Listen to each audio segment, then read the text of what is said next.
Combustion. Whoa, whoa, whoa, whoa, whoa, whoa, whoa, whoa. Been running the game with my team making plays. Talking 80, my G-Swan and Jules in this place. Surrounded by dogs, keep the quarterback safe. I'm the one with the plans, they gon' do what I say. The game is not over, we don't celebrate in the end zone. We don't got no time in the wait. Ain't tryna run down, we don't premeditate. We just go and get to it, we got them on skates. If the game go into overtime, kicking the overdrive, we gon' be first at the finish line. Play looking full, but I finish mine. Can I get second? We gon' line up like it's dinner time. We put in work till we get us a ring. Super Bowl season, we running the scene. Ain't tryna home of the realest that breathe. Keep your face down when you talk to the king.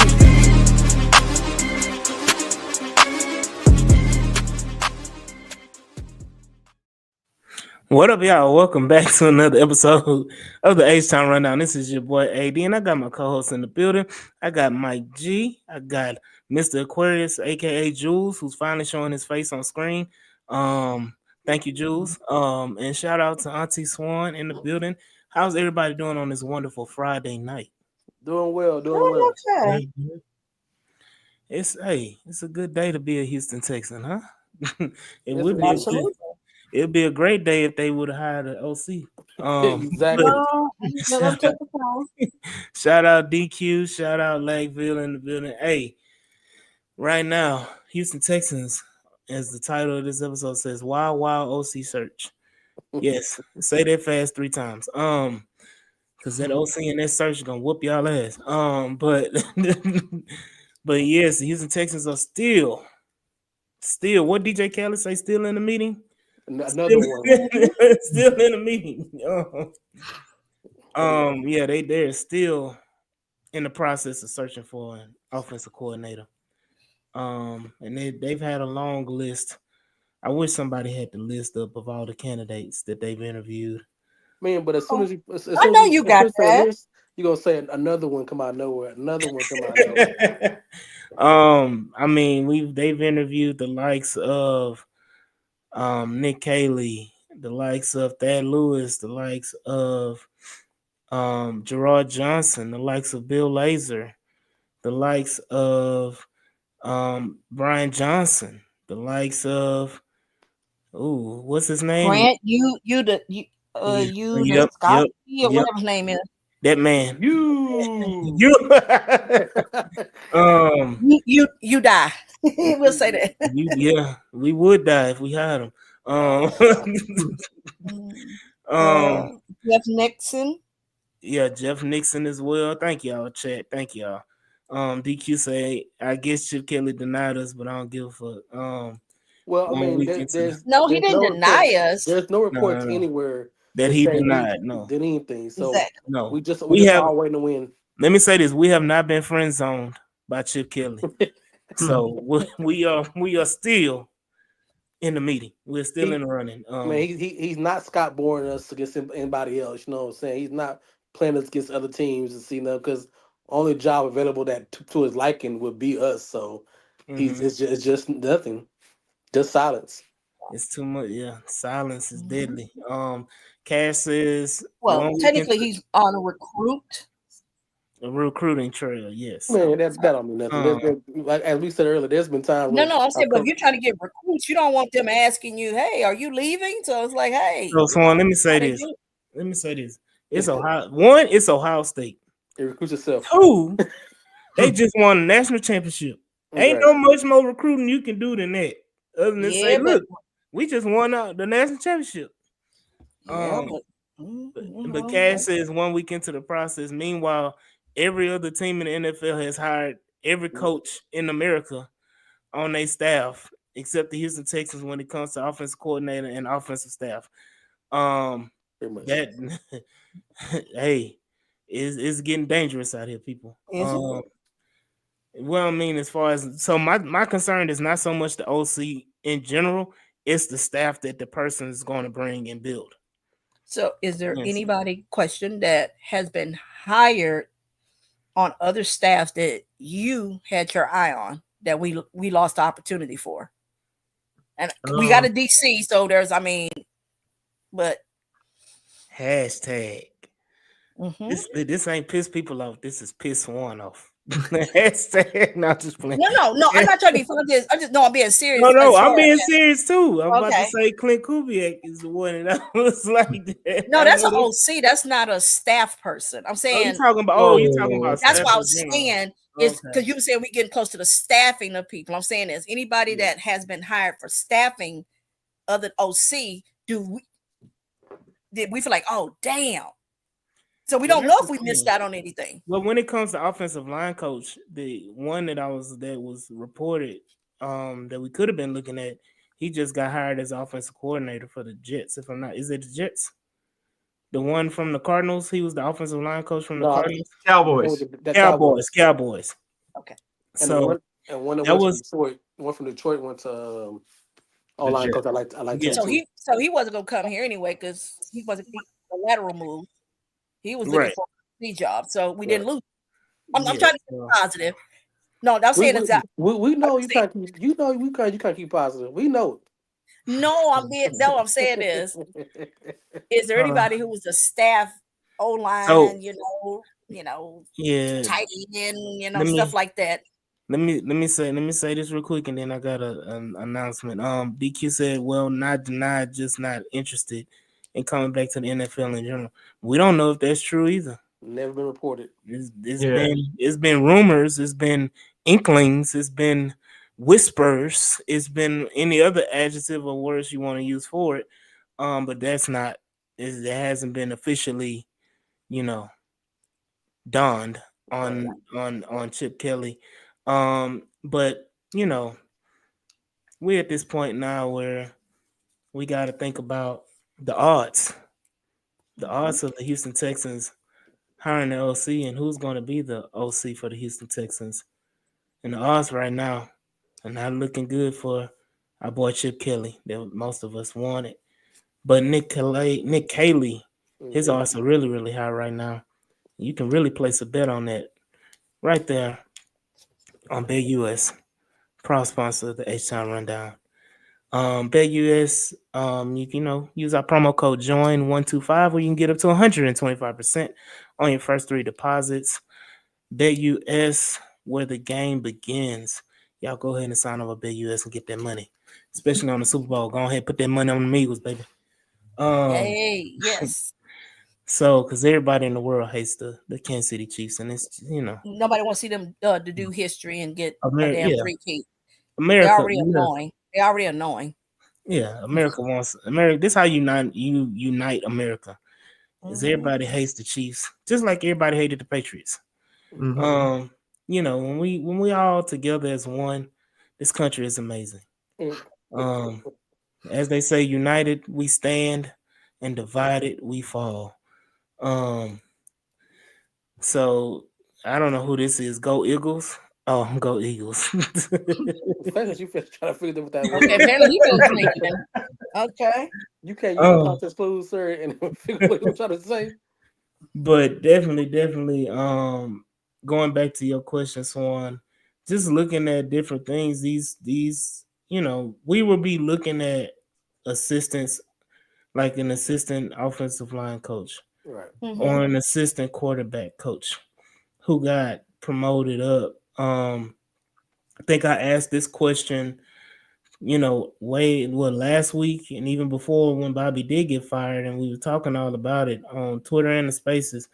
I said, what if you whatever OC hire you make, who is going to be the offensive line coach? Right. And so that to me is one of the most important things because you can run back a Danny Barrett at running back coach. He's been here through 4 freaking head coaches. So you can you can run back a Danny Barrett who's been through multiple offensive schemes. You can run back, I hate to say it, Ben McDaniels, as a wide receiver coach, even though I would move on with him with a quickness. But you can, who is your tight ends coach? Who is your offensive line coach? Who are these guys on the offensive staff? Who's your offensive quality control coach? All of these things. Who is the guy you're going to be able to develop an offensive staff? Who's a senior advisor guy that you're going to bring in to help? Because all of these candidates are young candidates are going to need advisement from an older OC head coach. Go ahead. I mean, if you're listening, Nick Casario, my email is Oh, j. Dot. I'll be a quality. I'm a quality guy anyway. I'll take a job as a quality coach. You know what I'm saying? damn, what happened? Damn, Elon was looking. Elon Mm. was on the H Town rundown and heard the bullshit that Jules was saying. I'm just saying they looking for those kind of coaches. Damn, it happened again. Damn, dog. Hey, Sarah. If Sure. FBI Sarah, can you look into why Jules, you know, his internet keep popping off? What happened with Jules? I just don't understand. Just a hater. You know what I'm That's saying? some dirty work there. Just hate. Just a hater. It's fine. I'm trying to promote myself. You know what I'm saying? Um, Mm. I'm This talking isn't about. about promoting yourself. I'm talking about prime time. I'm just trying to move up hey, any way I can. Mm. hey, so you trying to be like the Jeffersons? Moving on up, sir. I tell you, To the close east mouth. side. Closed mouths don't get fed. I mean, to me, let's talk. Hold on. That's like the most obvious statement ever. Closed mouths don't get fed. How can you get fed if your mouth is closed? That's Mm. that. And there goes. There you go. Mm. It's a basic statement. Sarah, looking yeah, look into that, Sarah. Look into that. What we need to look into. So we've taken the liberty of picking 4 candidates of the laundry list of guys that Texans have interviewed So far, so far. And what we've done here at the H Town Rundown is what Omar say, whoever the OC needs to pick their staff, Texans need to stop trying to build a coach. ooh, good one. Hey, build Good the one. coach, build the bear. All the same things. But yes, we've chosen 4 candidates to, talk about as possibilities, whether it be realistic possibilities or not. So, Mike has, as always, as y'all know, who faithful listeners and viewers of the H Town Rundown, is always late. Um, and It's a Mike, random shot. this is Hold up. I am not so always late. When I'm home, I am not. When I'm on the road Mike, somewhere else, whether it's Texas, Pennsylvania, New Hampshire, you name it, Mike, I might be. But Mike. See So what what we? happens Oh my God, abuse of when power. You you know what I'm saying? when you sit Trump up like here and you situations right lying, now. we Trump can't like take we situations. cannot take the lies, people. We are not Trump like power. accepting the lies. So you saying Mike, we're a reputable, podcast? we You are a know what I'm saying? reputable podcast. We don't align with the lies. Mike G. Yvonne comes in here every episode. And look, here we go. Even Texas Tangent. Mike is late again. Hey, every episode, how the Yvonne, hell was that late? I don't know, Mike, man. your It's track it's it's, record, You your know track. what? it's You the know what it AD show right is? now. It's the AD show Hold right up. now. You know what I'm Hey, saying? It don't Hold up. matter. Wait a minute. Hold up. You know what? Mike G done been so much on CPT time. mm. He don't even realize that he's late now. He on time. back to the back to the original The thing. Y'all know how it work. Come on. You're the like, wheels oh, Uh, the wheels that came off the show. yeah, the wheels have come off. Let's get back Cause on. cause Let's get somebody back could be on. abusing their hey, power. That's why. I y'all mean, started it. hey, let's talk about it real quick. Mike, who's always late as always, late, and he's drawn the short end of the stick. And he's chosen a guy. Mike, you want to tell everybody who you've chosen? Oh yeah, in the group chat, I had originally picked somebody else, and then I was Mm. informed because I was late. Mm. But the Bucks have been very successful recently here. Mm-hmm. Um, Pretty much exceeding everybody's expectations. About to say Liam Cohen double backing on the Jags already. Duval, I don't No, know what the he keep trying to hell steal that their was. assistants. Even I know how to say it. But he, uh, Duval. shout out Killer Cal, man. Go ahead, shout Mike. out Killer Cow. Killer But Thad cat. Lewis was in the NFL for several years on several teams. I think 8. He even spent, a couple days with the Texans back in 2014. But he's received several requests for OC positions, but he's turned them all down. The only interview he accepted was with the Texans. He was also teammates with D'Amico back in 2015 with the Eagles. Black man. Courtesy. And he also spent 2 seasons at UCLA under Chip Kelly. Mm. I mean, we could bring him in as an assistant OC under Chip Kelly, but that's a whole other thing. Connecting dots. But he's had some success there at UCLA and with the Bucks. He was their assistant wide receivers coach, and then got promoted to the quarterbacks coach with Baker Mayfield, who just had the best year of his career. Now you can point to the offense as a whole, the weapons they have, but it was a very good year for the Bucks. It was a very good year for Baker Mayfield. So Thad Lewis is at least among the short list of candidates that have been interviewed. That's a huge selling point, right? Correct. Mm-hmm. Yeah. So, Mike, what are your thoughts? What do you think he could possibly bring as an OC if he was chosen as an OC for the Houston Texans?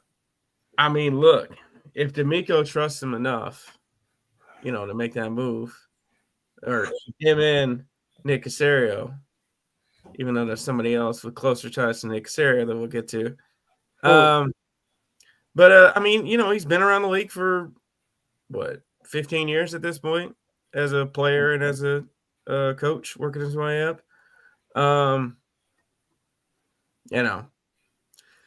He's not my top choice. My top choice at this point would be Chip Kelly for sure. But, Baker Mayfield just had an amazing year. He was his quarterback's coach. So that's something at least. Shout out King Folker. Shout out Larry Payton in the building as well. Yeah, it's not much to talk about Thad Lewis. I mean, we don't know. We have no idea, King Folker. We're basing this on rumors and whispers and innuendos and references. We're doing all of these different things, but there's no confirmation. There's no confirmation yet that Chip Kelly's out the building. So all we can do is hold out hope. In the famous movie of life, I never thought I'd see the day that Texan fans will give up hope. And then Texan fans will respond and say, ain't nobody give up no motherfucking hope. No. So why did you sound like somebody?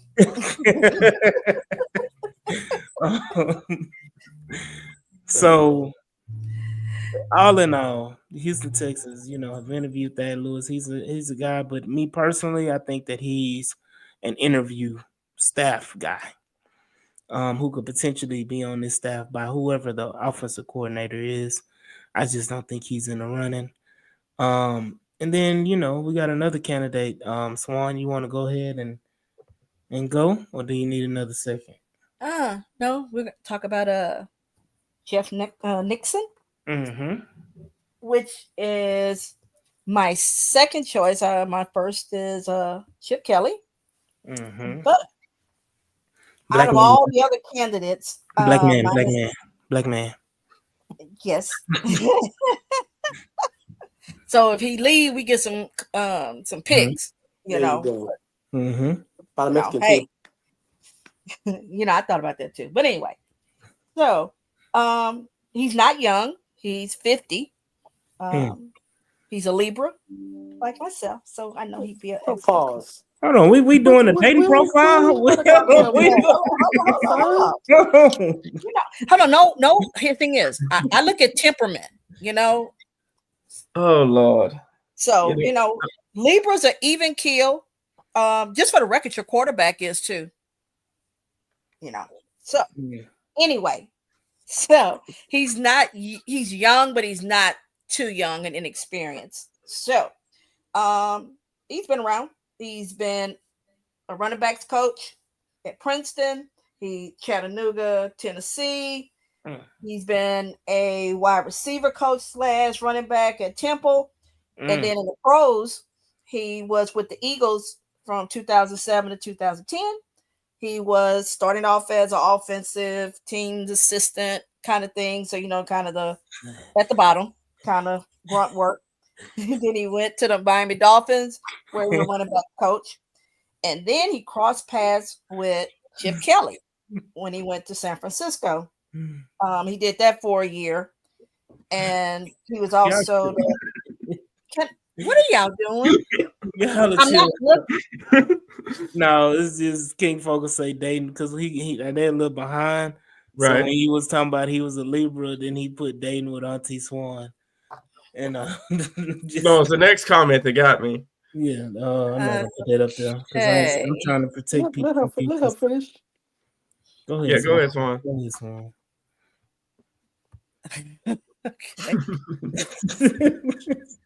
She threw all our yes, I have. Just for the record. Right. You said you was at the part that he was with Chip Kelly and Chip Right. So I was paying attention. Hold on, where's the Wimby? Y'all, what's Brian Windhorst gift with Chip Kelly? It's gonna all connect, y'all. It's gonna look. Where's that thing? It's gonna connect, y'all. Yeah, it's gonna connect. Go ahead, Swan. Okay. Yeah, so, all right. Anyway, so he was a special team. I'm sorry. He was the running backs coach as well as tight ends coach. So, and then he went to Baylor, where he was a co-offensive coordinator under Matt Rule. And once again, running back coach. I'm gonna keep saying that. He was the running backs coach with the Panthers. And then he went to the Giants, once again, running back coach. And then recently he went to Syracuse this past year as the OC / running backs coach. So I say all that to say he has touched on, except for defense. Okay. I didn't know where that was going. Okay. He touched. He touched on what? Not to go ahead. So it's P. Diddy. Oh man. So yeah, offense, the experience. So the whole thing is that he's done college, he's done pros, he has coached other positions. He hasn't done obviously. I mean, he hasn't done the quarterback, he hasn't done wide receiver, but he's done the tight end, which is a weakness. Running back, we can have some help on that. So that tells me he can scheme a tight end. He should be able to scheme running back. And he's been a coordinator. Now, to get to the Syracuse thing, the reason why is that I saw one of his games. And that's when they played Miami. The point is, Kyle McCord, if anybody's familiar with him, I mean, it ain't gonna make you be talking about, damn, I gotta have him on my team. You took that dude, which actually left Ohio State, turn around and made him look like you could draft him in the later rounds if you wanted to, if you're just looking for, a serviceable quarterback. I'm just saying, So my thing is that he's more creative. He's not all pass. He's not all run. I watched him in that game. I did watch how he used. To me, he brought out some positives in Kyle McCord, and Homeboy was slinging it, and I was like, damn. Well, slinging it. Oh. I don't want to. I hate y'all. I don't want to. I don't. Go ahead and finish it off because. Yeah. So my positives are, one, he has been under multiple pro teams, college. So, like I said, you got the Chip Kelly connection. He also has worked with Brian Daboll, which I know some people like him. And he has worked with Dan Campbell as well. So, to me, at least you've touched, as well as Zach Taylor. So, to me, you have been around. You've seen different things. And to me, I'm looking for somebody who could be a little bit older, but not too old and antiquated. So That's my positive. Our negative or my con would be I've only seen you be a offensive coordinator when Matt Rule was fired and you had to temporarily take over, and that team wasn't very much, but they played hard for, Wilkes and so forth. But it's just the unknown. But I don't think it's as big of an unknown. And I would take that risk if I can't get Chip. I'd rather him. So do you have any questions regarding? Nah.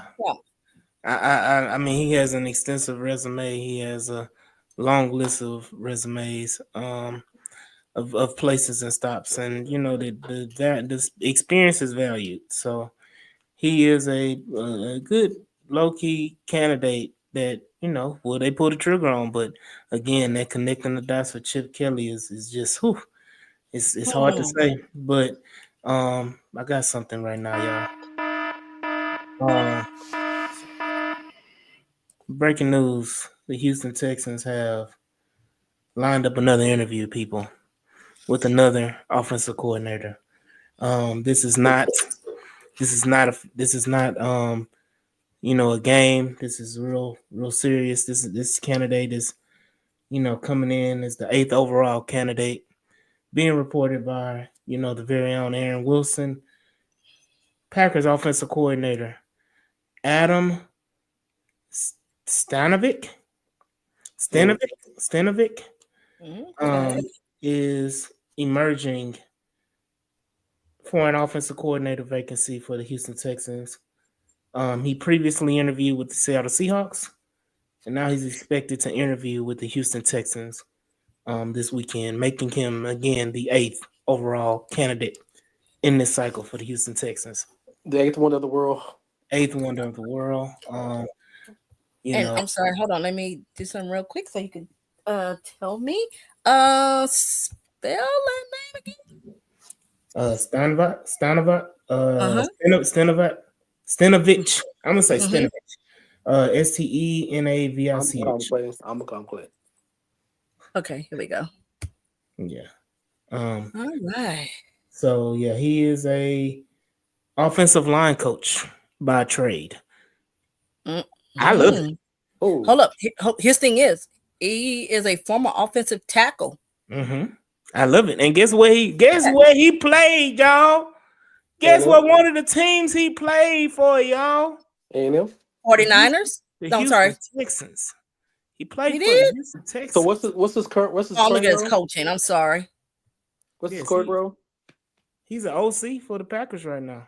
Since 2022, so it's not just 1 year. He's been OC, but technically we do know that Michael LaFleur plays. But he's an understudy for Matt LaFleur, which comes from where? Comes from the Shanahan McVay. Where did McVay come? We're doing 8 degrees. No. Hold on. There's a difference. No. We've learned there's a variation. So when we're not doing 8 degrees separation again. Yes, we are, because there's a difference between folks come directly from Cal and those that be coming from McVay. But we ain't talking about Kyle. We talking about the daddy. And nobody's going every. We can't skip. Because the daddy put out them people.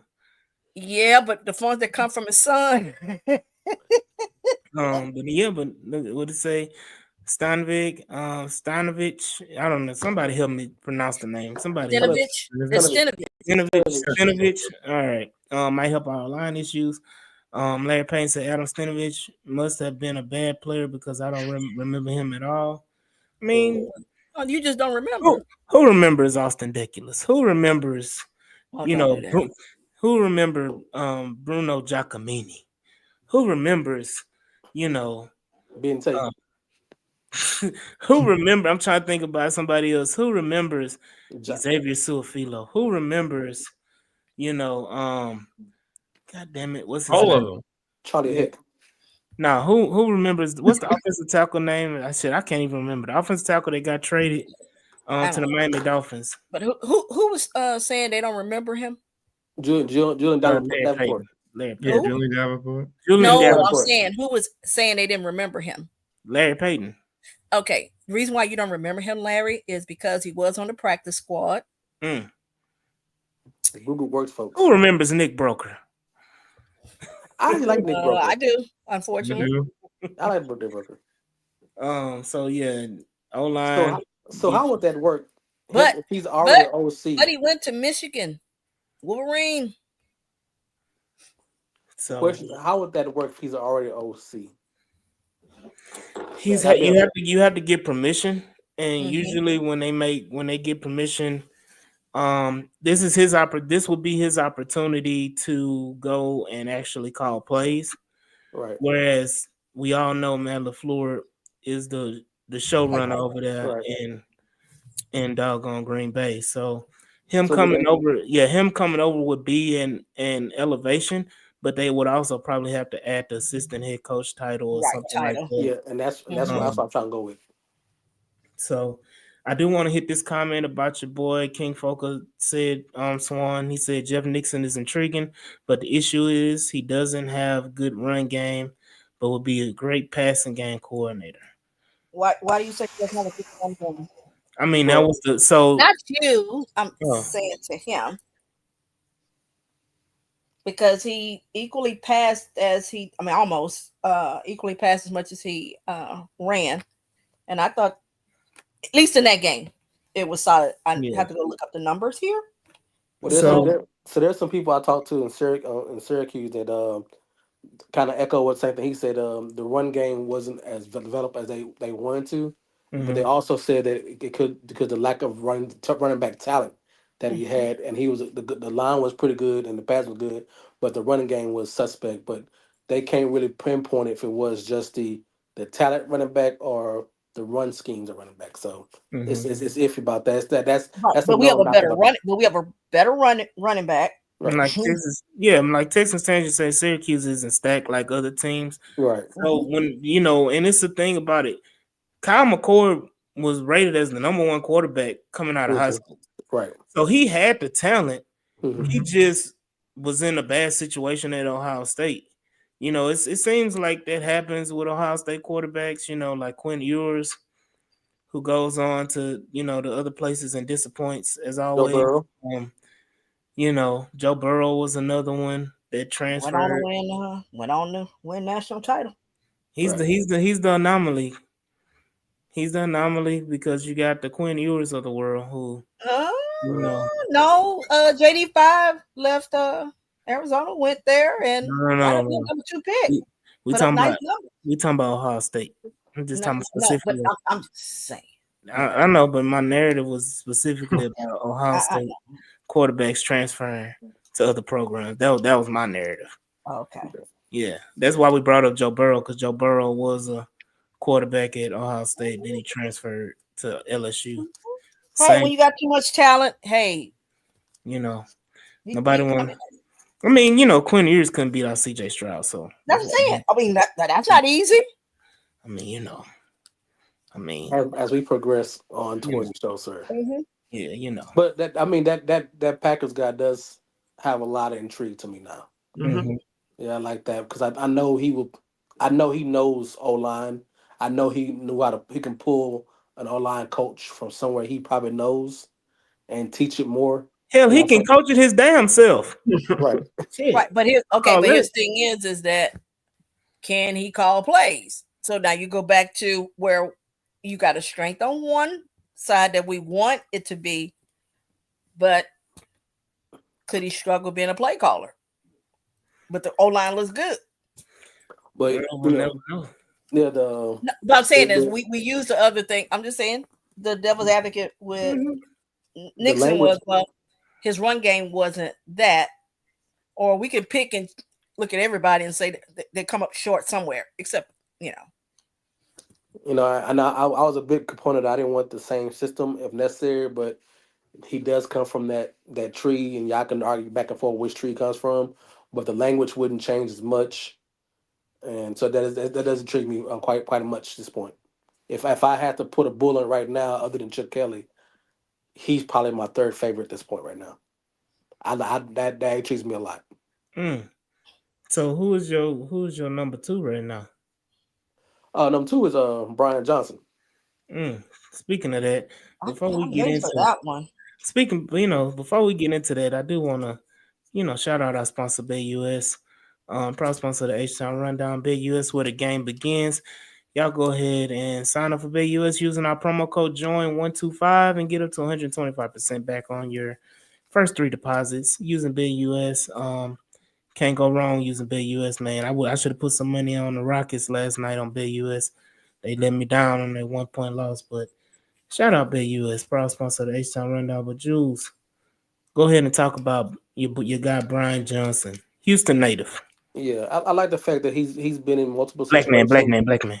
He's been in multiple situations. He's been OC. He's been quarterback coach. He's been receiver coach. U of H, Utah. He played. He's a quarterback coach for Philadelphia for 2 years. Offense coordinator. He lost that job and went.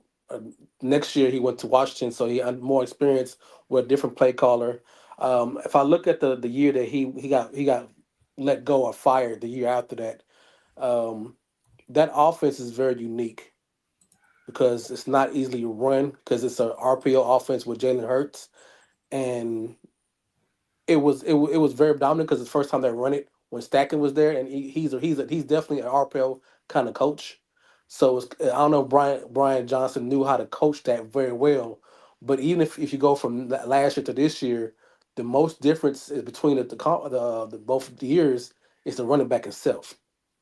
The passing of all 3 years has always been suspect, but not great, but good enough to get you to where it's the running game that kind of filled the Philadelphia Eagles into championship time. And they got the running back this year.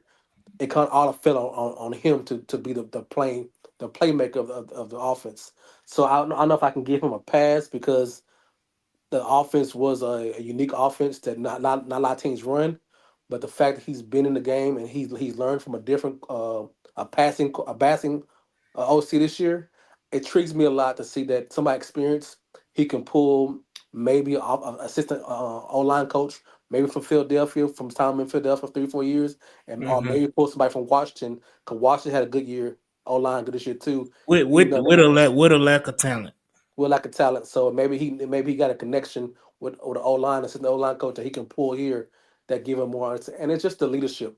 It's the experience level that we get, and you don't know his quite potential because you don't know how good he could be. But he was a very help with Cliff Kingsbury this year, getting Jaden Daniels to where he at.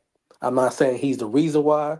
I think it's more and more on Cliff, but learning under Cliff and being where he been through, I think it's a great knowledge and experience going forward. So that name kind of really tricks me because I didn't want a fresh start, a guy that we didn't know nothing about. I wanted somebody with experience who actually has connections and can teach the game. And the way has moved up and the way he's bounced around from Utah, U of H, all this time, I think it's maybe a good fit for us going forward. Mm-hmm. I mean, I agree. I like Brian Johnson a lot as far as experience. Um, he's one of those coaches where you can, kind of turn your back and say D'Amico can be hands off, and Brian Johnson can take control and run the offense. And you talking about speaking of unknowns, I almost was about to mine was about to be blown when I'm looking up Adam Stein, Stenovich, his Estanovich. If I can resume. say it, you can say it. Stanovich, Estanovich. stand, That's what I just stand said. up, man. Estanovich. That's what I Estanovich. just said. Ain't that what I just said at the end? I You're said Stenovich. struggling. You're Go ahead. struggling, fam. You're It's struggling. okay. Finish your goddamn the point. Peja Stojakovic whooped my ass the whole time from the NBA when he played for the Kings. So Right. but I'm looking at Stenovich right now. He almost got me because he was the assistant offensive line coach with the San Francisco 49ers. Okay. And I almost thought it was a connection again, and the dots were gonna connect. To Chip But Kelly. he just missed Chip Kelly by 1 year. I say, ooh, the dots was gonna start connecting, and my mind was gonna be Right. blown, and it was just gonna elevate. But yes, he going down his resume real quick. He was a Michigan strength and conditioning intern. Then he became a graduate assistant. Northern Arizona, he was the offensive line coach for a year. San Jose State, he was the offensive line coach for 2 years. San Francisco 49ers. So you went from San Jose State to the NFL. Lateral move. And no, it wasn't. He was assistant. He was assistant offensive line coach at San Francisco. I know. For 2 years with the San Francisco 49ers. Then he became the offensive line coach with the Green Bay Packers for 2 years. Then he was the offensive line coach and run game coordinator for the Green Bay Packers in 21. And then he became the offensive coordinator in 2022 till currently. As a player, his biggest achievement was that he was a freshman All-American from Michigan. And he was a 2-time All Big Ten player for Michigan in 04 and 05. Yeah, that was his resume. He's very intriguing. I do admit he's very intriguing. So let me see. What, Larry? Get the hell off my internet. Come on, Larry. No. That don't make no sense. No, none whatsoever. No, because we're not about to start wars here on the H-Town Rundown about Gerard Johnson. Don't like Stephen A. Smith say. Don't spit that blasphemy. Right. He has. There's nothing. Is it blasphemy? Yeah, because there's nothing to go by about what he's done. He's a quarterback coach. There's nothing that he has seen that he can do anything. And like I tell you earlier, the easiest job for an ex-player is a quarterback coach who's been quarterback. There's literally nothing you have to do besides, hey, I'll play in the NFL for 8 years. Oh, you can be quarterback coach. Cool. There's no skill set. You're going to say that after I outlined that very convincing argument. So let's talk about it. You talking about that because everybody was saying, Case Keenum, quarterback coach. Right. I would love him as a quarterback coach. Right, I would like him as a quarterback coach. Why? Because he played for the position. That don't mean he didn't go to school for it. He didn't go back to. Hey, I don't know many people that go to school. No. So here's the reason why. No. Here's the reason why. Who go to school for being a football coach? No, hold up. Where they teach you? Where's the offensive line 1-on-1? Like where's that at? It's called that what I was going to say is I was getting ready to ask Jill's question. So typically, your backup quarterbacks tend to be or come from that sense of being, OCs or assistants. They start there because how they spend more time with the clipboard than anybody. And you have to know everything that's going on that offense. So my thing is, why Why do they? Why is the backup quarterback know every position on offense? Why? Typically they're the ones that's doing the what do you call that? The scout, the game plan, and so forth. But still, they ain't worried about. They're not worried about what the running back. Okay, they usually hold on. Here, the thing is, intellectually, they're smart. Typically, is that they just tend to lack the. Vince Young was a backup quarterback. Why we for the start line like that? Vince Young was a backup quarterback. What are you talking about? No. Vince Young was drafted. What? Swan, where did Vince Young end? I ain't saying where he ended. Where did he start? He started as a franchise quarterback. No, we're not gonna do that. Now you can go talk about that cokehead. What's his name? Johnny Manziel. But don't bring that shit over here. Don't bring that over here. No. We're not slandering VY. We don't do that. No, Houston. We ain't doing that. All right. Hey. The whole thing about shout out to the man. I know your point. Look, Vince Young made it so far without reading or writing. He's a testament of success. Wow. Okay. The slander is unnecessary in this conversation. But we're not going to do a black man. Why would you do that? We listen. No. I judge. Judging. I judge. I'm judging on a UT graduate. Hey, shout out to all those people that wrote his papers. Hey, and shout out to all his name, and he walked across stage, sir. Hold up. No. Put some respect. National champion. VY. Because I mean, maybe you don't remember watching the game. Because I guarantee he wasn't along for the ride.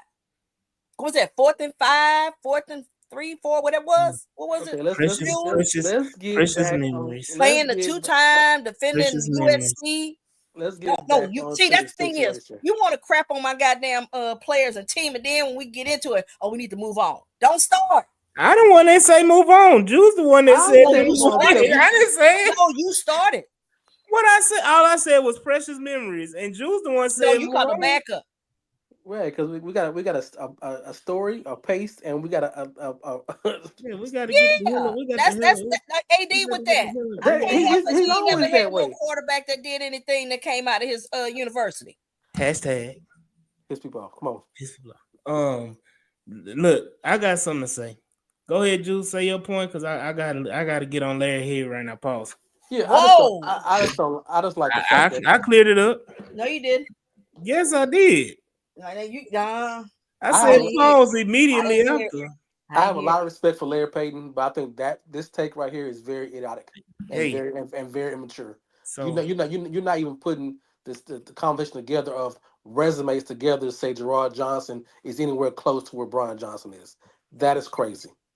And you know more football and know more sports than that take. So Larry, I'm very disappointed for that take. I know you might want your guy, but at least be educated with your point.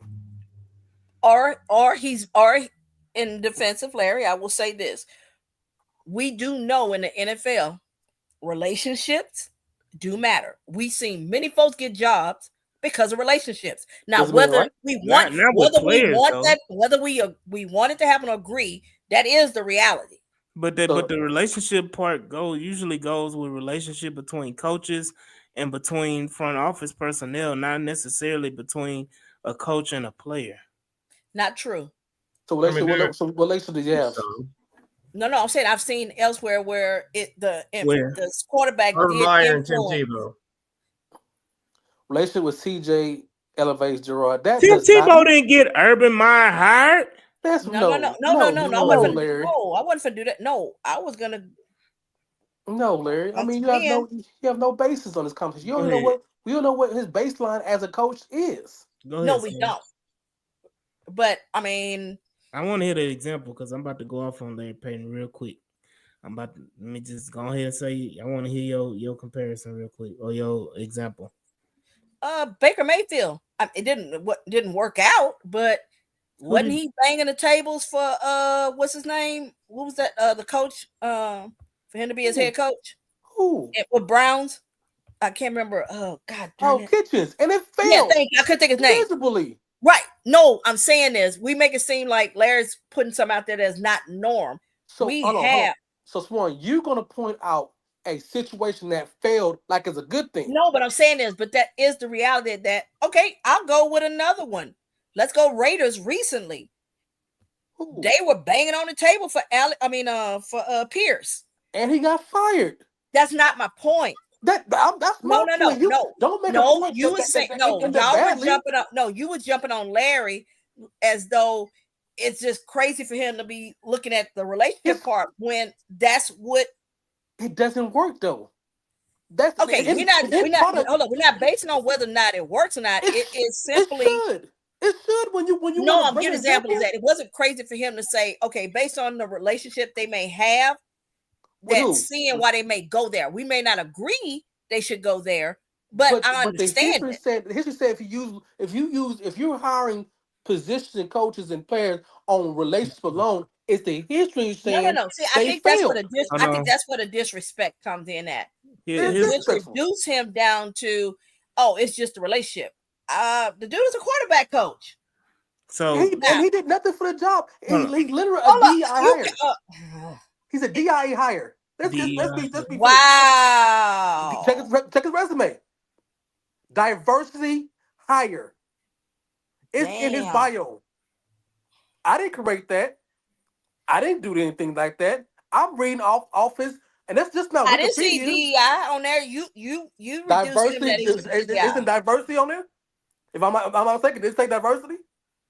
That's not why he got the job. Then why not? Because it says twice. Diversity twice. It don't say just his first job. It says second job. So let me say this. Because Larry Payton put a Nathaniel Hackett. Oh Another God, what? horrible, Larry, another horrible example. you No, trying we to piss get. me We're Uh, not off saying. No, we're today? not saying that. We're not saying that we're so successful. I think the difference is maybe I'm just taking it personal. I Why? When I say personal in the it's, sense of you know, black coaches or those that are trying to get into that both positions, so we're yeah. sitting here shitting on him because we don't want him. I'm not shitting on him. And no, yes, it is. No, that's not. I'm But not shitting on him. I'm saying his resume does not stack up to the job he's having. That is not shitting on him. So yeah, That's stating yeah, that statement. That's stating the fact. yeah. Like the point that started the whole argument or debate was that Larry was saying that Brian Johnson and Gerard Johnson are equals when their resumes no, are they're not equal. drastically right, and that's That's what that's Larry that's that's the said. point But that No, but it went you that's to, want what. to but it jump went right. you want to jump on Larry's behalf, but that's what he said. No, but it's how I mean, So let me let you me. went into the thing of him being, football, you're intelligent. I can't believe you. I'm like, damn. But that's Well, my that boy. I can talk to my boy. so let me say this real quick because Larry, we talk about the relationship with CJ Stroud and Gerard Johnson. I understand it. That everybody that's the hanging point that everybody wants to hang their hat on when it comes to Gerard Johnson, and that is literally Gerard Johnson's only Feather in the cap. only feather in the cap, only possible positive that Gerard Johnson has at this moment is that he has a relationship with CJ Stroud. And I want to revisit the relationship to CJ Stroud. The relationship goes like this, and this is the timeline, people. Gerard Johnson met CJ Stroud at Elite 11 when he was 16, 17 years old. He was in the room with coaching him up, helping coaching him up during the Elite 11 for 2 weeks. And then CJ Stroud got drafted to the Houston Texans where he was the quarterback coach. No, no, That no, is hold the up. history. No, That is hold up, the hold up. that is the Okay, on no, are paper. you Hold okay? on, Hold up, 'cause Swan. I'm just saying Let me based on let me finish mine. Then I'm gonna let okay, you go. This was literally his on paper resume with or on okay, paper okay. resume with CJ Stroud is that he was with CJ Stroud for 2 weeks at Elite 11, and then he saw CJ again, and was his coach again when CJ got drafted to the Houston Texans. 5 years later. Okay. There was no Gerard Johnson in the offseason coaching Nope. CJ Stroud up. There Nope. was no side quarterback guru type situation with CJ Stroud and Gerard Johnson. Gerard Johnson bounced around from team to team. Gerard Johnson, all of these things. If you want to say he had contact with him and say, "Hey, what's up, CJ? How you doing?" Whatever, whatever. But people are making it out like they were partners or they partners. Like CJ Stroud, if he get married, that Gerard Johnson gonna be his best man at his wedding, and CJ is the godfather to Gerard Johnson children, and all of the like. And That's they the call him Unc. picture. And they They call No, him they Unc. no, I'm they not they going. used, I'm they not used going to that hang kind of out at the extreme. strip club and all that. Gerard Johnson, the one that introduced him to Amber Rose, like all of these Why we things, gotta do like. that? Why we gotta do that? But Wait, I'm just saying. you might But well I'm hire just saying. Snoop to be Let the me OC then. hold on, but this is my point. This is the picture that is painted by the Texan fan base and community about Gerard Johnson and CJ Stroud's relationship. Yes, they have a player coach relationship, but the way people are painting it out is that CJ Stroud and Gerard Johnson were ace boon coons and have been partners since CJ Stroud was 16 years old. And they've been look, Gerard Johnson used to go over his house and they used to chill and play Madden and all that stuff. That's the way that people paint this whole No, relationship when in actuality, he coached CJ Stroud for 2 weeks at Elite 11 and was the quarterback coach for the Houston Texans. That's their whole relationship on paper. Go ahead, Swan. okay. So what I was gonna say is I agree with your on paper uh statements. What I want to go back to is rookie season because being comfortable with somebody, being familiar with somebody, especially a rookie coming in as a pro. So once we drafted him, it probably felt good to him to have somebody that he was familiar with. Would you agree? Mm. I mean, Okay. it wouldn't. Okay. Okay. It takes. Okay. Familiar with. So guess what? While you're trying, especially since he was him and Bobby had to kind of learn each other. It made it easier to transition and knowing about him and him probably feeling comfortable having conversations with him. The rookie season, which you two at the top and at the bottom over here, all right, said basically, yes, tic-tac-toe, diagonal, top left, bottom right, if that helps. I want to hear what she said. I'm listening. We I thought Bobby was doing okay.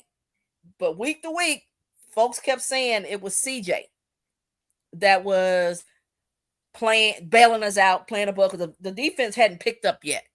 Mm-hmm. We didn't have a run game yet. Mm-hmm. I give that credit to Gerard. No. No. Hold up. No. I felt like I felt like his mechanics and everything, because that's what everybody raved about. I'm outside or whatever. Young man did well his rookie year. Nobody wanted to give Bobby Floyd that credit. Somebody had to prepare him during the season as a rookie, coming in to do what he did. So now this year, because shit fell apart and mechanics looked like it fell off or whatever, now it's like, well, damn, I want everybody that's on that offense gone, including the quarterback coach. Part of the shit, well, not part of it, a big chunk of it is Bobby. Next part is O-line. I don't know what Gerard could have done to make CJ shine in the situation that he was in. And I feel like Gerard is getting tagged with Slowick and Strausser or Popovich, whoever. Because you could have gave input. Doesn't mean that Bobby had to take it. Doesn't mean Strausser and Popovich had to take it. So I just have a hard time with the fact that we bitch and complain, and this is a side note, folks, sorry. We bitch and complain that blacks do not get an opportunity or be in positions to get elevated, when we have seen just because you stood next to McVay, they get a goddamn job. So, but now all of a sudden, we saying that he doesn't deserve to have the opportunity only because he's in the proximity of CJ, but he ain't really developed CJ. No, he helped CJ in his rookie year. Let's not do that. CJ didn't. Right. So hold on. Shout out Alexis. Appreciate you for rolling through. For sure. And then I, want to put this up there. Texas Tangent. He's our QB coach for good reason. Gerard checks 3 boxes. In-house job, interview, DEI interview, CJ's coach interview. Whether they want him or not, that checks some office boxes, or that checks off boxes. Go ahead real quick, Juice. I had the same argument when Joe Brady was trying to be the coach of the Texans. I said the same thing. Experience matters. It doesn't matter if he's white, black, or not. I don't care. All I care about is what you can bring to a team. I don't care Gerard drives black. The 2 coaches I'm looking at, one is black. But I said the same thing about Joe Brady. Joe Brady was not ready for the job. He looked like he's ready because he was LSU offense coordinator. I mean, I'm not passing coordinator. He wasn't even the OC for when Joe Burrow won the championship. It's not about color for me. It's about what you have proven. And this game and this industry is about coaching and teaching. It's what you put on a basis every day with the guys you're coaching. You're teaching technique. You're teaching the right plays. You're teaching the right routes. Gerard has only coached as a quarterback, and that's not enough for me to be an OC. your coaching tree and language and education and knowledge is limited. We're at a point, in my opinion, we need somebody who actually has more know what's going on with offense. There's no one he can help. If he has a issue, he can't ask D'Amico Ryan's nothing. D'Amico Ryan's the better know about offense. We're gonna do it's the same thing we did Bobby. And my biggest point with Bobby when Bobby got hired, same point. He wasn't experienced enough. Only reason you hired him because he was the D'Amico Ryan homeboy. There was better coaches, off OC coaches with better position. We killed Josh McCown for the exact same reason. He wasn't even at least he coached high school football as a head coach. But we killed him. Why? Because he was not experienced for the job. Right. Head coach to OC, I It's the mean, or it's going it's the quarterback to same OC thing, is Swan. different. It's the No, same because thing. you're He's only handling coaching. one side of the Hold on. ball. He's coaching. He's pretty much the head coach of the offense when you have a defensive minded coach. How do we Like you know said he doesn't earlier. know how to do that? Who what? How do you know he So doesn't? so this Because he isn't ain't proved it so yet. so let me say this, and I'm gonna ring it. This is my statement when it comes to anybody we hire. This is not the time to play experiments or run experiments with an offense with CJ Stroud. You're trying to take the step to the next level, and hold on, let He me needs to read be this coached comment. up. He needs to be coached up. What is everyone going to say if we hire experience and our offense is still lackluster in their first year here? Then that goes to a bigger issue. That goes more to personnel because right now the universal contingent outside of one specific podcast, the universal contingent is that you have the talent to elevate.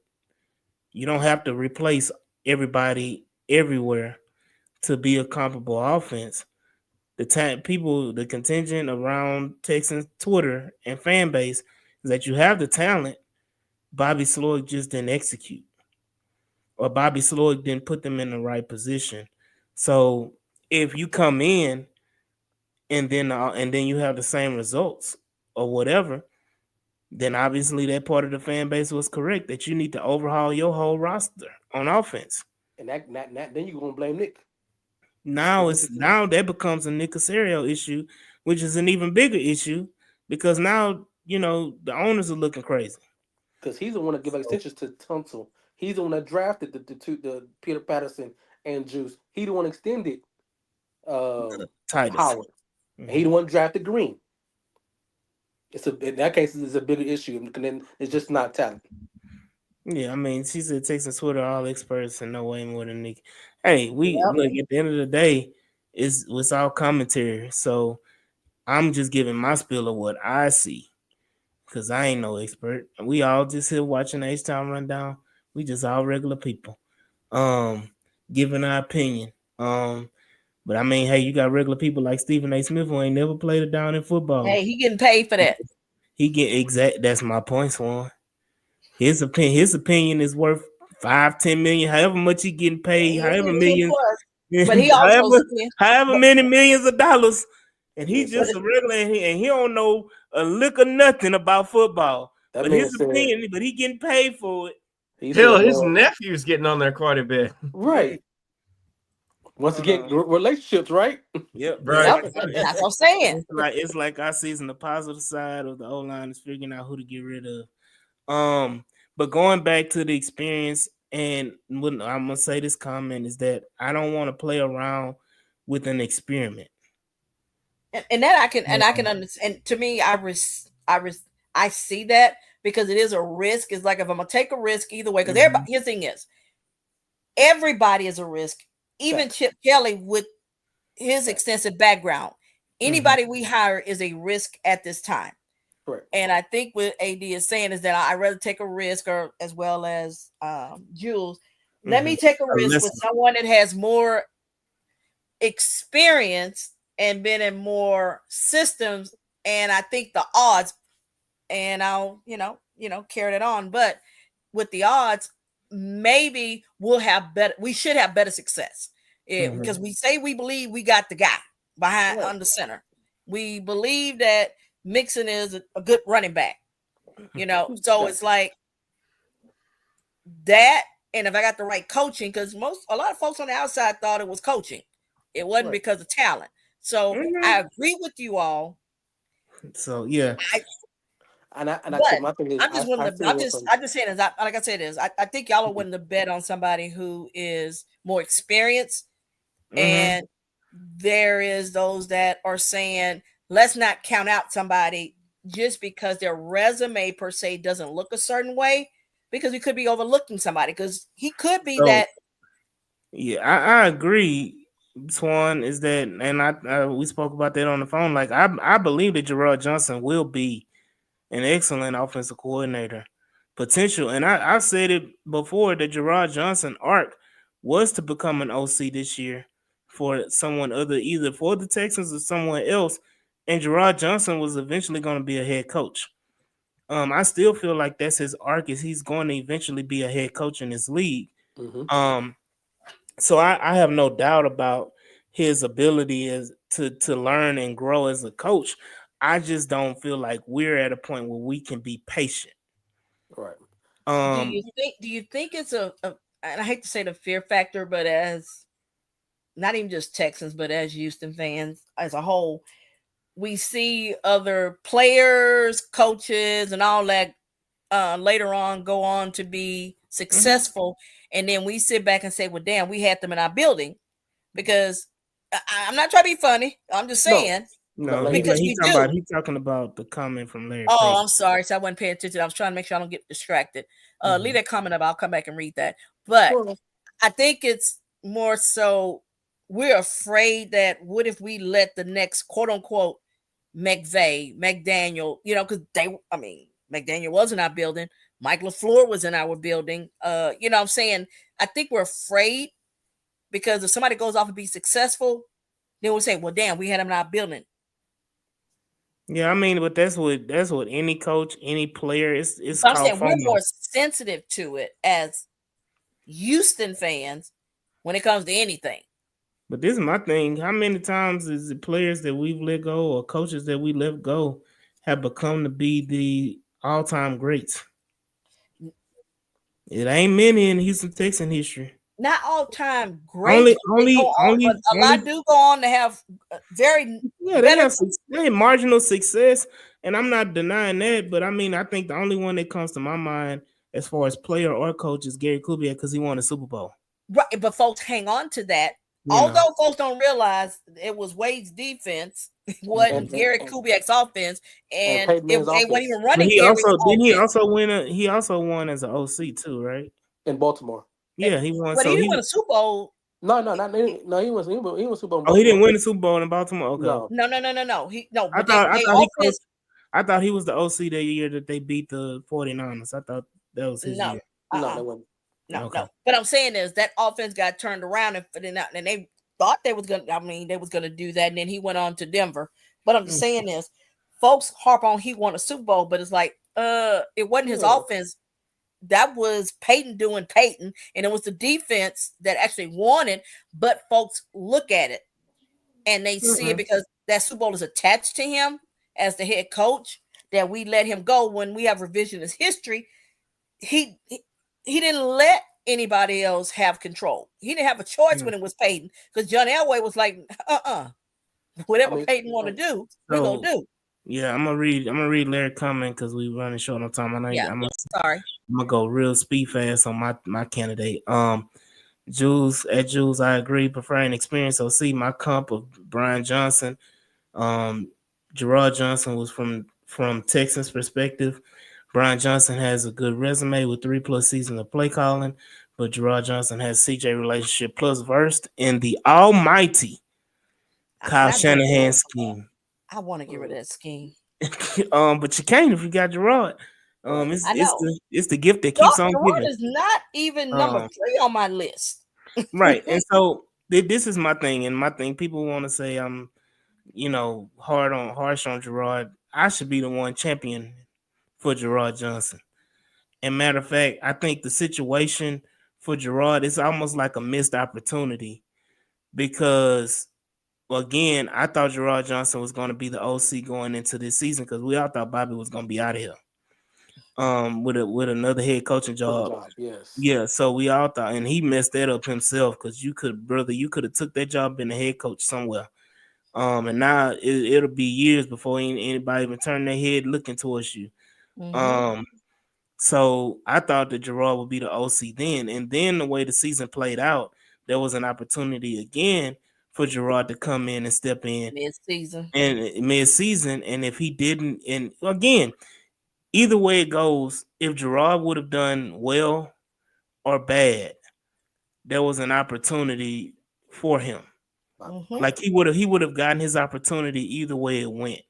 If Gerard took over middle of the season and the offense was great, guess what? He's our offensive coordinator going forward. Mm-hmm. Gerard Johnson didn't do great. Then again, Gerard Johnson got his opportunity to at least halfway show what he can possibly do, or if the offense looked any different or whatever. Right. Now it's a missed opportunity because you're going into the unknown. And I know it's a lot of talk about it. Let me see what Jay said. He said it seemed the betting favorite for things weren't well picked by us. I guess we weren't where the game began. Shout out Moderate for bringing us back to the Bet US, who is a proud sponsor of the H-Town Rundown. Bet US, where the game begins. Use our promo code JOIN125 when you get up to 125% back on your first three deposits. Bet US, where the game begins. So one quick thing. Hey Jay, I lobbed it to them and I did it more than twice and they didn't take it. I don't know. So here's a question. I know it's an off-topic question, but same situation. Do you think that the reason why D'Amico kept Bobby as long as he did, because he kind of talked him into not taking a coaching job last year? He felt guilty. Friends, Yep. how many of us have them? Right. Friends. Because he was a hot name last year. Yeah, he had the Atlanta job, the Washington Both of them, job. they benefited off of CJ. Look, Right. Jay said I'm your Huckleberry Swan. Hey, Val But Kilmer. definitely. So I want to talk about this last person who, the way the betting odds are, he's highly likely to be the next OC for the Houston Texans, and that's Nick Caley. Lord Jesus, Nick Damn. Caley. I'm trying to call him Nick Lachey. Nick Caley. Nick Caley. Don't think Who is the tight ends coach, passing game coordinator for the Los Angeles Rams. I was about to call him St. Louis Rams, but he is currently. I think he's been a tight end coach damn near his whole career. At where? We know. He coached the almighty Rob Gronkowski. Man, these names are whipping my ass today. Rob Gronkowski and he the did murderer. Yeah, he coached the other one too. State at A&M. Yeah, he coached that murderer too. Ooh. Yeah, the straight killer. Um, Hey, you let me know, be good on the field. so he's had a few seasons under Sean McVay, but he got most of his training and upbringing in the good old Patriot system with Nick Caserio and the multitude of offensive coordinators that they wheeled in and out during his time and with the New England Patriots. So yeah, Nick Caley from John Carroll again. He's a Nick Connections. Caserio guy. Connections. He's a Nick Caserio guy. Going off as a coach, he was a student assistant at John. He didn't. Did he even play? He didn't even play at John Carroll. You know why? Because he went to school to be a coach. That's where you go to school to. That's where you take the classes at. Okay. Thank you. A lot of So players, a lot of people do that, sir. hold on. Look. So he only coached go tight ends and learned from Sean McVay. I mean, hey, this is the overwhelming favorite right now, odds wise, for the Houston Texans offensive coordinator going down. He was a graduate assistant at Akron, administrative assistant at Auburn in 08, graduate assistant. Damn. How long did you go to grad school, sir? From 2006 to 2011, you must have got a doctorate. Yeah, he was a graduate assistant at Iowa State. as well. Eastern Illinois, he was the secondary coach, and there goes that defensive background.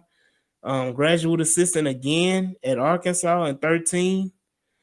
Secondary coach at Florida Atlantic in 14 again. Um, then he was the offensive assistant, just an assistant from New England in 2015 and 16. Then he became the tight ends coach from 17 to 19. Moving Tight up, ends, moving up, moving up. tight ends and fullbacks coach in 20 and 21. Mm-hmm. Tight ends coach in 2022. Then he was the tight ends coach for the Rams in 23 and became the passing game coordinator this year, along with the tight end coach. He Let learning, me say this. gain knowledge. Look, Larry say Kaylee is a nightmare for me. I don't want any New England ties. No We argument can't there. do that. So let me say this, man. Nick Kaylee has a wealth of experience. He actually turned down. Did he turn down that New York Jets? Three Uh-huh. jobs. He turned out Yeah, three jobs. he turned down 3 jobs because he was offered the offensive coordinator job and $3 million from Gerard Mayo, and he was the New England Patriots last year, and he turned that job down. So he Yeah, knew the writings on the smart. wall. He was smart. Right. Yes, white man, white man, white man. Um, all the other candidates that we been talking about black man, but this the white man of the bunch, and he's the overwhelming favorite. And I mean, he has a lot of concepts that people want to say he's a Sean McVay guy, and I will beat the table to the ground. He is a New England Patriots guy. He's a Sean. I mean, He he is spent his whole a career Sean with McVay Uh, guy McVay. as Dude. well. so just because he slapped Sean McVay on the ass does No, no, not no. make him He's actually a does coach not there. make him does not make him a Sean McVay guy. Why not? No. Sean McVay did not groom him or raise him. He is not Simba. Okay, so then we can take out I all. like So Mufasa. everybody that we brought up, we can take away all of their other, connections and just stick with their original connection. Is So that what you're here's the saying? question. Mike Drabel. Who coach tree he's off of? Say it again. Mike Drabel. Mike Vrabel. Who's Mike Who- Vrabel's coaching tree? Shit, I don't know. Oh, You okay. asked me to think hard. I mean, It's simple. It's real easy. he's only coached at 2 spots, but before he played Texans, Texans have Texans on 2 spots, Ohio State and Texans. But people want to call him a Bill Belichick tree. Oh, okay. You talking about O'Brien? I'm sorry. I thought you meant Vrabel had a coaching tree. I'm like, hell, I don't know. No. I'm saying what tree did Vrabel come from? Right, but Vrabel never coached under Bill Belichick. That's the reason Correct. why. Mm-hmm. So Never. is he a Bill O'Brien guy or is he a Ohio State Yes, guy? because he never coached at all under Bill. Had he coached under Bill, then I'd be saying, "Oh, he's So an O'Brien." you saying Bill Belichick. O'Brien? So you saying Bill O'Brien has a better extensive coaching tree than Bill Belichick? Technically, yeah. Ooh. No, So because going, Vrabel went to an AFC Championship game. yeah, and he back in New England. Jay said getting Nick Haley without a run game coordinator is the only nightmare in this scenario. But isn't he the run game coordinator? Oh, he's the pass game coordinator. I'm sorry. Right. But he coached tight end, so he should know Right. something So I'm about just line saying too. he should understand run game. Right, he should. Look, Hey, if hold on. Thomas, His thing is he should be able to understand protections. God damn it. Thomas Brady ain't in the deal. yeah, if Thomas Brady ain't in the deal, The I third. would pass on New England folks. No, So and I'll disagree with that. That whole yeah, thing, we just don't want Larry, anything. you 0 for 2, Larry. You 0 for 2. you 0 for 2. First it was Jules, now it's Swan. You 0 for 2, Larry. But all in all, man, I think he would bring something different, and I spoke to Swan earlier about it as well. Is that for me personally? Is that I'm looking for something that is a wholesale change offensively from what we're doing right now. And right now, Brian Johnson would be one, as well as Nick Haley would be one who would bring wholesale changes as far as schematics, as far as different perspective, different looks on the offensive end. That's what I'm looking for at this point. I'm not trying to run back the band. So go ahead, I'm sorry. I'm not trying to that to me, everybody talking about their biggest fear. My biggest fear is for us to run this band back and Mm-hmm. expect a different result. And we running everybody back when it's been reported that Chris Strausser was the offensive line coach in name only. Uh-huh. And the real offensive line coach was Popovich. Now you bring the whole band back and bring Popovich back as your offensive line coach when he coached the disaster that you saw out there last year, and you're gonna bring him back and you're gonna expect something totally different. That is insane to me. So that's my fear because Gerard doesn't have connections.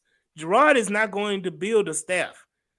Gerard is going to get a staff built for him because Gerard doesn't have connections. You're going to run it back with Ben McDaniels at your wide receiver coach, who to this day, if Nico Collins wasn't as talented as he was, we would be talking about him being one of the worst wide receiver coaches in the NFL. Period. He's a wide receiver coach that can't help develop anybody. Anybody. Nobody's developed under Ben McDaniels. You got a tight end coach that nobody knows the name of, but produces shit like goddamn Dalton Schultz. You got the running backs coach who's done made Danny Barrett, who's been here through 4 head coaches. And goddamn Joe Mixon is the best running back he's ever coached, and he barely got over 1,000 yards. He did miss Yeah, 3-4 yeah, he games. was. I understand that, but Joe Mixon's talent is got him there. True. And again, Jay say Dalton was Dalton before he got here.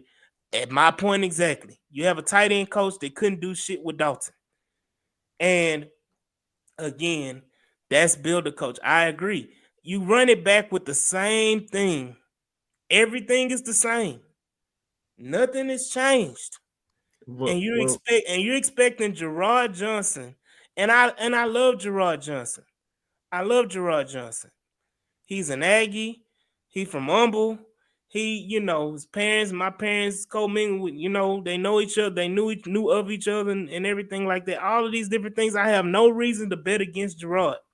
But at this point in time, hiring Gerard Johnson comes with bringing everything that we said was horrible with the offense back again. Except, I'm just going to run a few more different plays.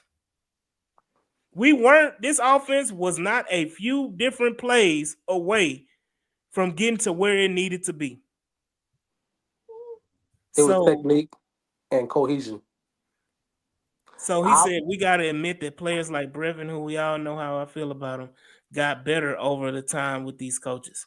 But he got cut twice. Brevin didn't, to me, honestly, Brevin didn't get better. Brevin just got more of an opportunity to He got play. cut 3 times. He did get better at blocking. He did because that wasn't not something he did Again, we're talking about a super small sample size from Brevin Jordan. How? Because I think he played last year, but didn't he get hurt last year? Yeah, didn't he miss games last year? He missed the no, whole I'm season. talking about the year. No, I'm not talking about the year when he missed because of the ACL. I'm talking about the year before. That's what he was injured that year too. He didn't play a full 16 games that year, 17 games. He was tight end number 3. He missed a majority of those games. He had a whole bunch of DNPs that game and that year. Let's not get 3 or 4 highlights and say he was a better player. No, okay. I'm not disagreeing that he improved slightly, but again, it's a small sample size. And it was a low situation. He started low. Jay said we don't want to talk about it, but this team was significantly injured in key places all year. This is my thing. I don't want to talk about that. So it seems like everybody else in the league. So right, you have people. Not exactly. I don't know folks that lost 2 and 3 wide receivers. Lost number 1 wide receiver for 4 weeks. Turn around and lost their 2 and their 3. Lost their 2 guy, which is really 1B, whatever you want to call him, for the season. And then your running back missed time in between 3 to 4 games. the timing of when they lost and who were playing and everything was going on made a difference, along with bad O-line play. So why did we Just fire Bobby Sloyd? magnified it. So why did we fire Bobby Sloyd? Because the motherfucker didn't want to adjust. He didn't understand his personnel. No. He didn't understand his personnel. You came in, as CJ said, how can you understand your personnel when, like you just said, everybody was injured? No. His thing is, you came in, quote unquote, 5-headed monster. You lost one of the monsters halfway through the second game. You still had the other guys. You didn't adjust. You just went Nico Merchant, and then he got hurt. But you give that offense, you give those players to some of the guys we're talking about. That offense looks different, even if you lose one guy. So this is the thing, and I'm gonna say it as well. To me, what shows a great offensive coordinator is what you do with less. What can you do with less? And again, if this same situation happened and you run everybody the fuck back, what are they going to do with less? If Diggs does, we already know Tank is probably not going to play this year. Correct. And then Diggs is going to be missing some time. So you don't have weapons. You don't have this. What is bringing this band, running this band back with less than stellar and basically the same thing you ended the year with? You running it back. What is bringing back everything that you just ended your season with the same offensive line, the same freaking wide receiver core that with John Mechie, Xavier Hutchinson, goddamn Nick Killer, and Nico Collins. That man got a name and a family. So hold on. So are you and saying hold on, that we're not going to do anything? Let me finish my statement. And then you bringing back Dalton Schultz. Okay. And you bring it back, and everything is the same offensively because the one Stephon Diggs is injured. He's not going to be at full strength at the beginning of the season. He's going to miss probably a few games, or he's going to start off on PUP. Then that is hopefully bring it back too. He not even signed back. And that's if he comes back. Then you want to sit up here and say that Tank Dell is not going to be here. And let's say you draft a wide receiver, you got a brand new rookie. Okay. Yeah, you draft a wide receiver. That's the only adjustment that you've made to this offense. So we're not going to sign anybody off season? And you bring everything back. What I'm saying is that even if you draft an offensive line, there's not a guarantee or whatever you do in the offseason, unless you go and make all these moves cap-wise to go sign a Trey Smith, there's not a significant change you're going to make on this offense. Not a significant one. And you're going to bring everybody back. I can't say it won't change or we won't make any significant because nobody saw any of the moves we made last year in the offseason. Nobody saw them coming. So I don't know. Well, last year I don't think the same team. $95 million last year. I feel certain that if they're not re-signing, because they have until the 16th of February, so they don't even have to free agency. So the 16th, for anybody knows that, for that dead cap of 16 point whatever it is, for it not to be there, they would have to re-sign Diggs. Otherwise, on the 17th, it's a dead cap hit. So it wouldn't make sense to me that you don't re-sign him before then or by then. So I think we'll know. $12 million though. We only got $12 million. We don't got that. We can make some room. And I'm because we gotta go, y'all. We gotta go. Sorry. So let me say this. Omar said, I hate to say this, but we seen Josh McDaniels going in the season with mid weapons and dragged them to an AFC championship game at a minimum. And then Jay said, what do we do if CJ doesn't play better next year with the same or more talent? He needs to be coached. Then we got a problem. Why are we even concerned that he may not? Mm-hmm. Because if he's not coached up properly to be better, he's not going to be better. And yes, okay, but no, I'm saying. And then Alexis said, "Won't Kaylee be afraid?" He will. That's my whole point. Is that I didn't say I'm just beating down the block for Kaylee. I'm just saying I'm looking for somebody with experience that would bring wholesale changes to this offense. That's my whole want, which is why I wanted McCarthy. Like I McCarthy said, said McCarthy only wants to be a head coach. Right. Um, if so D'Amico was an offensive minded coach, every guy that we said we want, I would have no problem with. But here's the thing is, They all well, we great would have the same candidates. problem on the other side, defense. So I mean, you're putting. I mean, no matter, you would still have a hole. yeah, Jay said we got 3 million right now. Um, Okay, but you can Yeah, we're gonna make some. turn money into bonuses and whatever. yeah, you You can they can restructure. create, and we've been down this road on space. Yeah, so I don't look at that They saying can because we only got create up 3 million. they can create realistically, they can create up to like 40 something $1 million in cap space, which in turn you can make maybe one play for a guy, but after that you're just using that money to re-sign players and draft your guys. So it's not like they're going to have an extensive offseason. So that's my point, is that you're going to be basically riding with what you have and your draft picks. And you, because there's no way possible you're gonna, even with $40 million, that you're gonna sign a Trey Smith and then go sign another receiver and Yeah. then all of this stuff like that, Or so Right. maybe It's they one saying big I don't move. need to sign a Trey Smith. I'm going to get a weapon because I think it was a coaching versus a talent issue. No. I'm 100% on board with Trey Smith. I've been saying that for. Okay, that's you, but I'm saying is that's not Sure. how they may be thinking. They may be thinking, oh, line wise, we have the talent. We just got to get the right coaching. Whereas we truly do have deficiencies with weapons. That was very obvious in the goddamn Chiefs game. Because even with the protection, I what do we mean, see?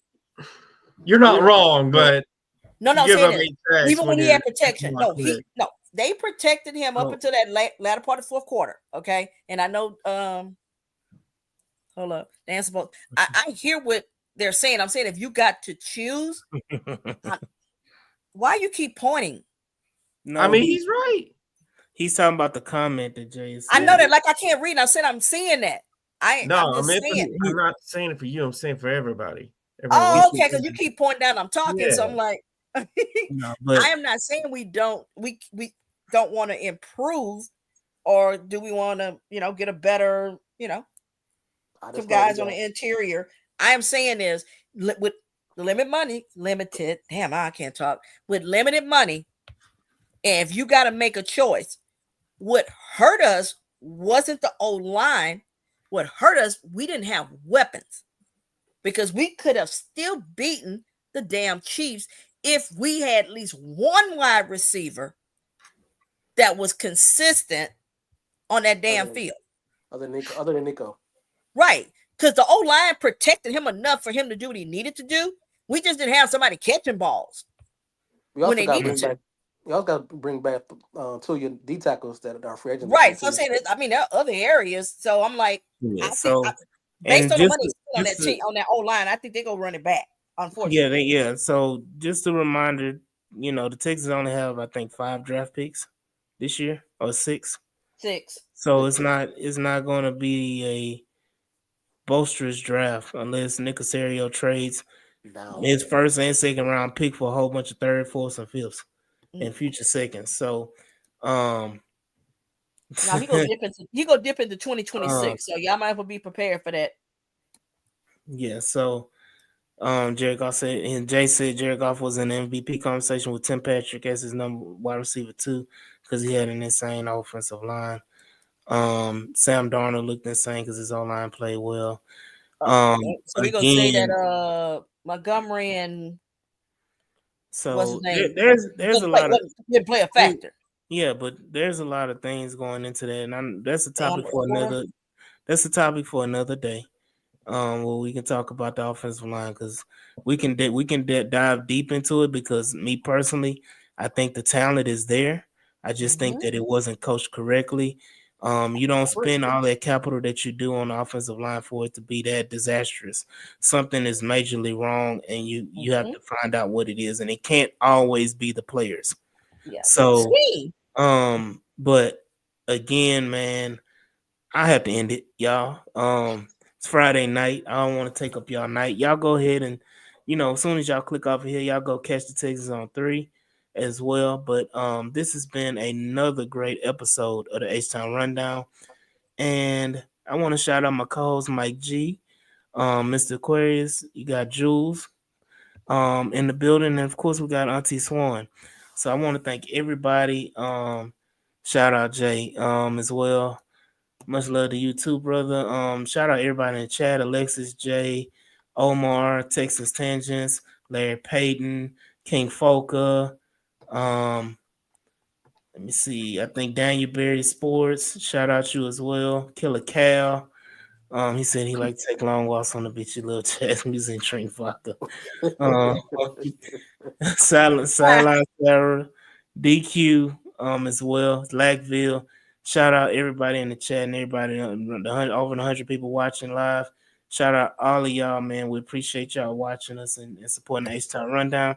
This has been another great episode. This is your boy AD, and we will see y'all when we see y'all, man. Peace. Next week.